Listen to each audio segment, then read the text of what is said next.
On Facebook, Staten. Hey, oh man, 75 people on there. We were just at 88. I thought Michael Wilson was doing fantastic, and now all my friends are gone.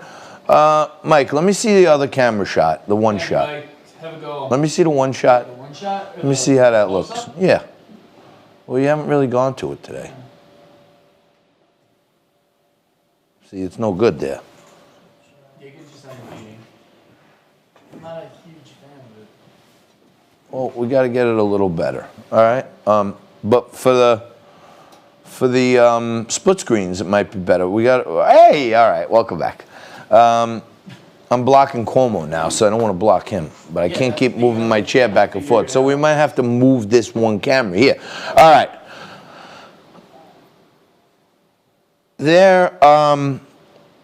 There's this guy, Steve Cortez, okay?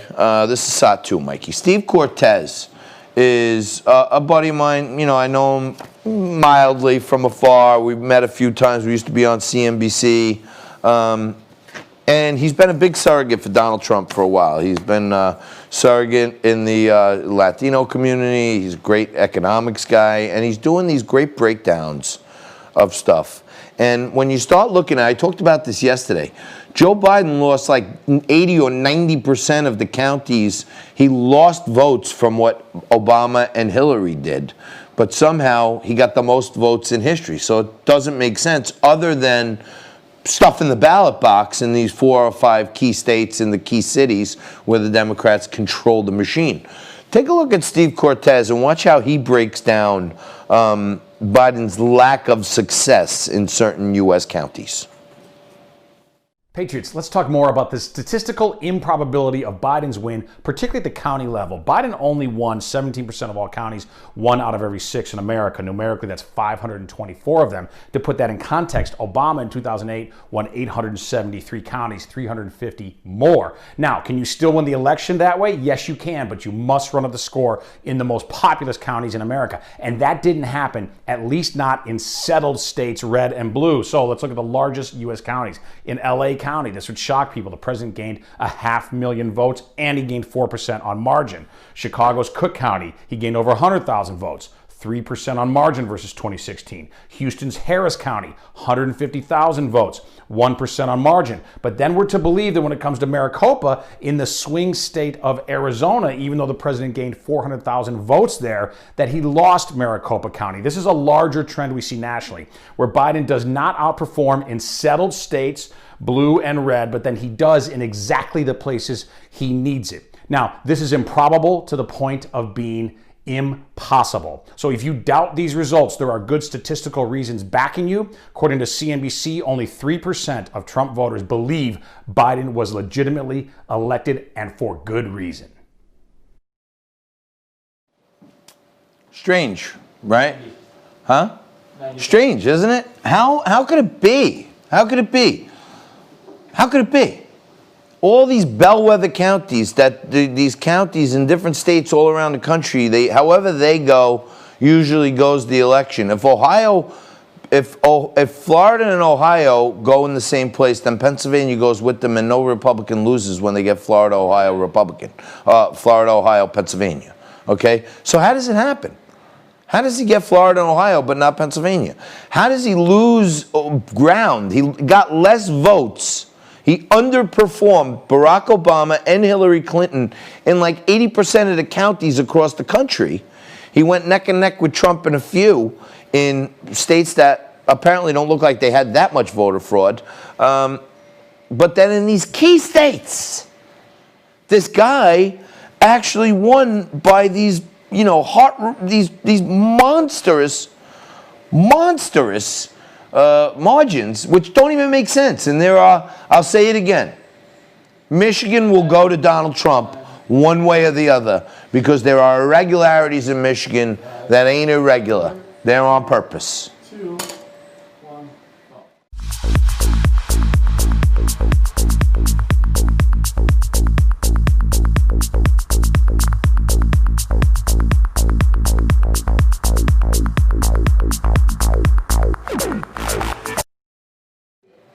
All righty, welcome back. unfortunately, we have to wrap up this terrific Tuesday edition of Liquid Lunch soon, but don't go anywhere. We're going to have a little fun here because things are starting to pop, okay? Now, the number one thing I want to tell you was in Staten Island, New York, this little humble corner of the earth, little humble corner of the universe. Did you know that in the Republican primaries in 2015, the number one county in all of America was Richmond County, a.k.a. Staten Island? Donald Trump got 83% of the vote in Staten Island from Republicans, marching his way to the White House, okay? And you can look it up. You can go anywhere you want. The number one highest vote total in the country was right here in Staten Island, New York. So when you're in this progressive city with a mutt for a mayor, who him and his wife stole $800 million from the mentally ill people in this city, and you got another mutt gangster for a governor, okay? It's tough being the number one Trump county. So when they start really locking you down and saying, the cases are going up and the infection rate is going up, and we have they set these arbitrary numbers, and what are they really doing? They're making sheep out of us. They're trying to tell us that Second Amendment right that we have to bear arms, they want to lock us in our houses, okay? And you know why the Second Amendment exists? People may not know this. The Second Amendment exists not so people can go hunting, not so people can fend off some evil invaders from Canada or Mexico. The Second Amendment was put in place, and we were told that the government shall not infringe on American rights to bear arms, okay? Why?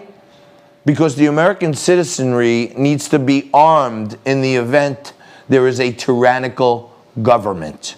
So we're in the throes of a tyrannical government right now when you got one guy who's a progressive pothead, Mayor Bill de Blasio, and Andrew Cuomo, his brother Fredo Cuomo. They're like right out of the political Godfather movies.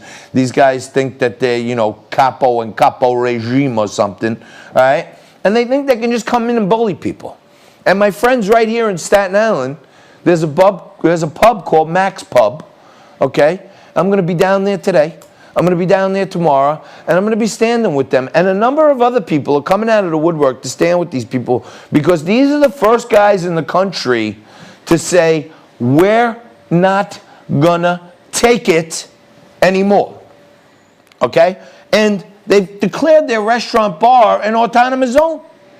That's what they've done. Autonomous, just like the miserable Motorevams in Seattle and in Wisconsin and Milwaukee, and they were looting and rioting and calling it an autonomous zone. We don't want the police. We're not looting. These guys aren't rioting. What they're doing is, it's called survival of the fittest. Okay? At some point, when the tyranny of a government has gotten so strong that you can no longer occupy your own business to feed your family. And you got the Black Lives Matter people out in Chicago and Wisconsin, you got their leaders saying it's okay to loot businesses if you need to feed your family. So it's okay to loot businesses to feed your family if you're Antifa or Black Lives Matter. But it's not okay to occupy your own business and make your own choices for freedom and liberty and safety of you and your family and your future. That's out of control. So I encourage you, if you will, to check it out. I'm going to bring you more news tomorrow, but I'm going down there today. The bar is open, okay? They've lost their liquor license. Supposedly Cuomo wants to send a couple of henchmen down there to take the liquor license off the wall. The guy's like, hey, you can have it. We're surrendering it, okay? And me and some other concerned patriots are trying to find a smart way to make sure that these guys don't quit fighting, because, these guys are the first guys to step to the plate and say, you know what, you want to take our license? Take it. Go ahead, take it. See if that matters to us. We're still going to be here. Bars open, free liquor, leave a donation because we need help. I'm coming with help.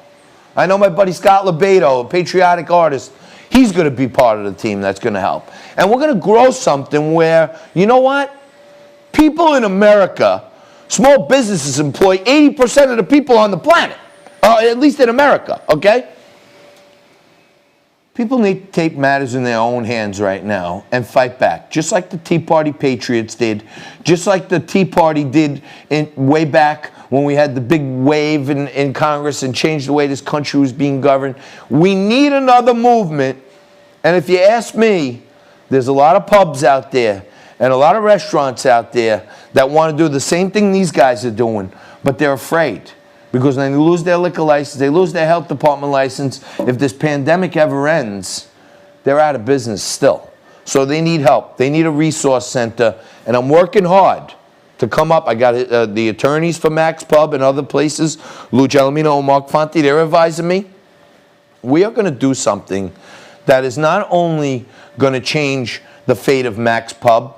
If you ask me, Staten Island, New York, which is often bitch-slapped and abused and made fun of, we're going to lead the city, we're going to lead the state, and hopefully enough people see there's enough other people on the train that we're going to lead this country in the direction of occupying our own businesses, and there's nothing you could do about it.